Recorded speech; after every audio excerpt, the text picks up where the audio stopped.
Tuesday marked a big night of primaries in Vermont, Connecticut, Minnesota, and Wisconsin, all setting up November's midterm elections. Democrats saw their leading candidates score major wins in key House districts in Minnesota and Wisconsin, and several female candidates will be on the ticket for Senate seats in those states.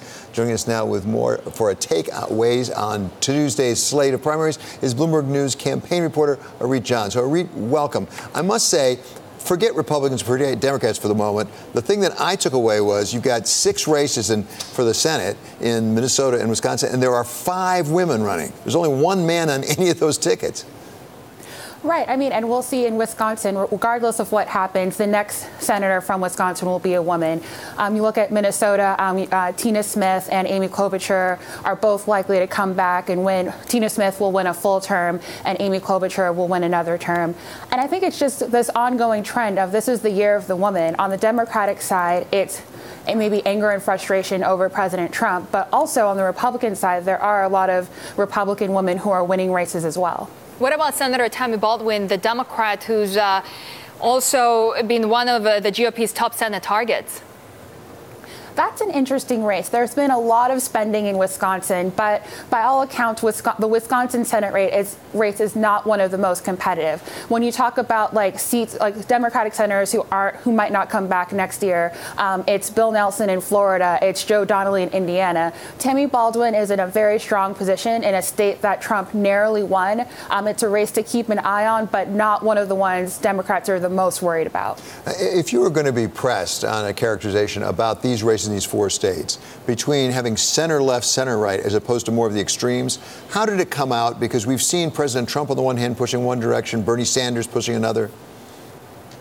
I think the key thing on the Republican side is that staying close to Trump is a big issue. We saw in the Wisconsin Senate race, Leah Vukmir and Kevin Nicholson both wanted to be seen as the closest to Trump.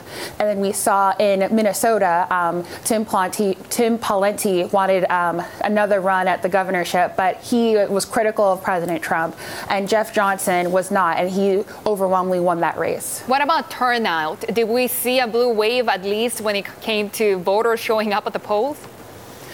In Minnesota and Wisconsin, we did see decent Democratic numbers, and that's especially critical in Minnesota, where there are 4 House races there that Democrats and Republicans are both.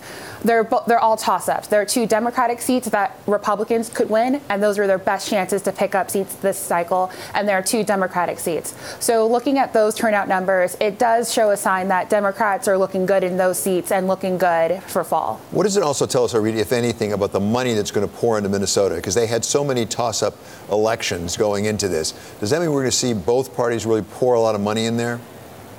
Yes, I think that for Republicans, like I said, there are 2 seats that Republicans could flip in November, and they're both in Minnesota. Those are the most competitive seats for them. So I think that we're going to see them try and pour a lot of money into those House races, because for every seat that Republicans win or flip, that's 1 or 2 more seats that Democrats have to flip to get to that magic number of 23.